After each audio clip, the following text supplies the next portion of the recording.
See why you and I feel the way we feel sometimes? Because we put God in the position in our sin where he had to separate. Come on. Because you can't have holiness and hellishness in the same place. You can't say you have a heart for God but a mind for the devil. You can't have one foot in the church and one foot in the world. You can't have a hand working in light and another hand working in darkness. You gotta make up your mind which smoke you want. You want the smoke behind the veil, or you want the smoke at the dope man's house? You want to drink the communion, or you want to drink up here at Louis' bar? Oh, you don't want to go there because somebody might know you. You want to go to the hole in the wall that the devil told you nobody will know you here, but he was setting you up the whole time. Aren't you that life group leader? Aren't you that pastor and the pastor's wife? Aren't you? I brought my kids once. You want you to CE teacher? Come on. Oh, you were the first one. I remember you. You were the one that greeted me when I walked into the church. Wow. Make up your mind. You're going to be a doorkeeper in the house of God or a doorkeeper in the house of hell. Come on. Who you going to be a doorkeeper for? Because we have to make our choice. Number 4, he said, in John 19:28, he said, I thirst. It's funny because he had done all he was supposed to do, and they offered him something to drink. He said, no, thank you. I'm on assignment.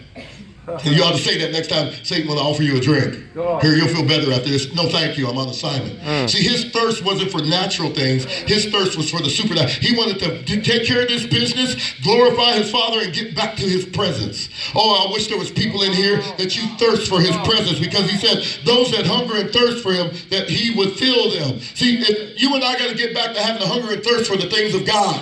Yes. I bet you it was hard for you to come to this non-mandatory service, some of us. That's why we like, it's time to start 7. Let's start getting ready around 7. Don't you see where your heart is? Don't you see where your heart is? If you died right now, God's weighing your motive. That's what he's going to weigh. Then there's people struggling and say, I don't really want to go. You know, somebody invited me and I went. And God says, listen, that's a good heart. You know what? They went even though they didn't want to go. But for some reason they went. Then you got the people that belong here that have said, God, I'll do whatever you want to do. It's hard to get you here. He's having another one. That I hope he ain't doing 2 services on Sunday. It's Easter. What you going to do besides sit around and just yap? That's it. Because some of us got to realize you ain't left your house for nothing. You ain't evangelizing. You're just chilling, fixing the house up. God. Last time you won somebody to the Lord. When was the last time you even gave yourself an opportunity to be rejected for telling somebody about Jesus? Come on. You die and go before him. He said, you didn't do nothing but use my services.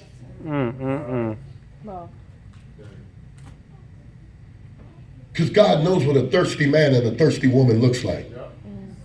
A thirsty man and a thirsty woman, they're convicted when we do wrong. I ain't saying we won't never do wrong, and I ain't saying I never do wrong. Listen, but a hungry and thirsty woman and man of God, they hurt when they do wrong. They're thirsty to get right. They're thirsty to see a change in their life. God, I know I'm coming to you with a little bit of energy, but God, I'm just praying that you could do something with what I'm giving you. Hallelujah. Little in God's hands can become much. Yes. Are you thirsty? Is that dude on the basketball games, you know, that commercial, that Dos Equis, he says, stay thirsty. I say that to the church, stay thirsty. Stay thirsty for the things of God. Look at your neighbor and say, I'm going to stay thirsty. See, he knew he had fulfilled all the things his Father had sent him to do. So he thirsts for his presence. Number 5, 5th thing he says, it is finished. It is finished. You can't add to it. I used to work with a guy one time. I don't say his name in case he'd be watching because we're Facebook friends. He ran across there, but this dude was so religious. That was the most, I'm telling you, in front of people, always antagonizing people about what they do wrong, and to come to find out it was only because he didn't realize it's because all the wrong he was doing. Always looking for a speck in the brother's eye so that he can overlook the log in his own. But then one day, he slipped up. Oh, somebody at church, Sister Trina, at work came and said, hey, we had fun. We're all going to get together and go back to the casino again.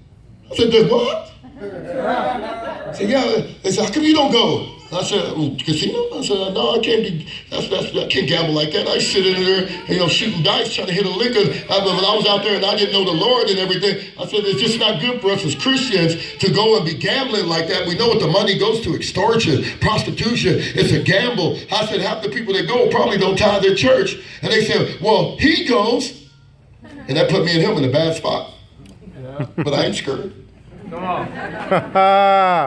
I said, well, if he goes, there's going to be a time when he's going to wish he didn't go. That's right.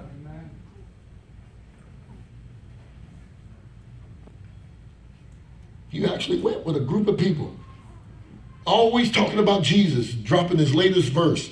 Isn't it funny that people can know something because they heard it from somebody else? Because when you hear it from God, you change. Yeah. Right? It's a different type of accountability on this. Yeah. But when you hear it from other people, always coming in talking. Always want to appear like they got a relationship with God. Let me help everybody in here, including myself. The relationship God looks at is the one when nobody else is watching us, not the one when everybody's watching us. Who are you? Who am I when nobody's watching? Do I get convicted from doing the wrong thing? Because see, Peter had a bad day in trying to portray Jesus. He tried to be like Jesus, but he just didn't have the Holy Spirit yet.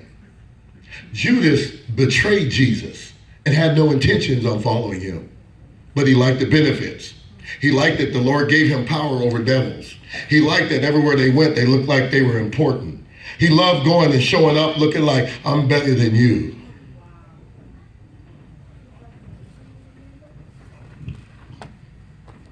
When Jesus said it's finished, he said, basically, I've satisfied God's wrath against our sin.